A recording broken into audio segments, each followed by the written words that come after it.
साहब देखिए, यूसीसी की आपने बात की है। पूरा देश इसको लेकर के गंभीर है, देश के प्रबुद्ध जन इसको लेकर के गंभीर हैं, और जब सभी गंभीर हैं तो उसके ऊपर विचार चर्चा चल रही है। जब समय आएगा तो उसको पूरा करेंगे। जी सीएम साहब, मैं जितेंद्र हूं, खबरें अभी तक से।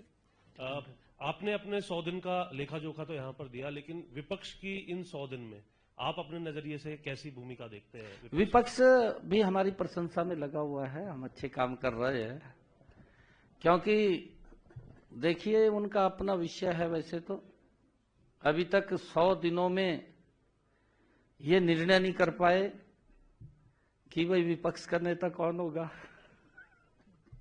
निर्णय नहीं हो पाया। परंतु उनका इंटरनल मामला है, हम इसके ऊपर कुछ बोल नहीं सकते। किसी को भी बनाए, वो भूपेंद्र सिंह हुड्डा को बनाए। मैंने तो विधानसभा में कहा था, वहां कोई बात नहीं, लेटर आ जाएगा, आ जाएगा लेटर, क्योंकि आजकल चिट्ठी आने में देर लगती है थोड़ी।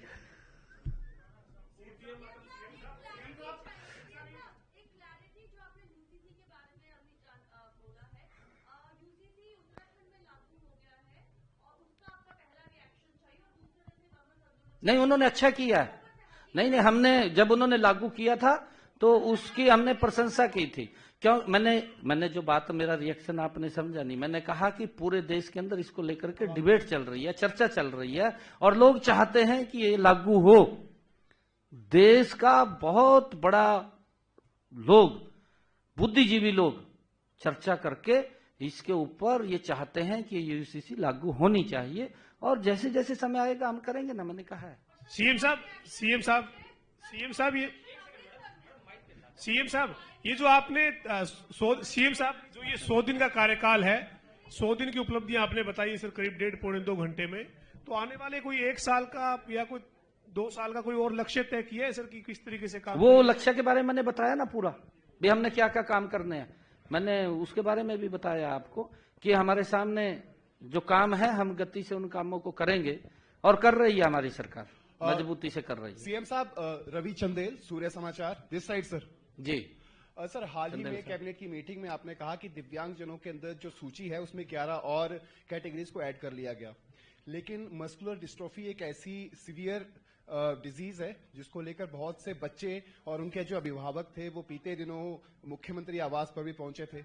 उनका कहना है कि जो रेट है वो काफी ज्यादा रेट है, और वो अब्रॉड से जो है वो 1 करोड़ में आता है। तो उसमें फाइनेंशियल एड हरियाणा सरकार जो जितने भी मस्कुलर डिस्ट्रोफी के बच्चे हैं, क्योंकि वो सिर्फ और सिर्फ बच्चों के लिए ये मस्कुलर डिस्ट्रोफी डिजीज है, तो उसको लेकर कोई फाइनेंशियल एड हरियाणा सरकार जो है वो उन बच्चों को देने जाए?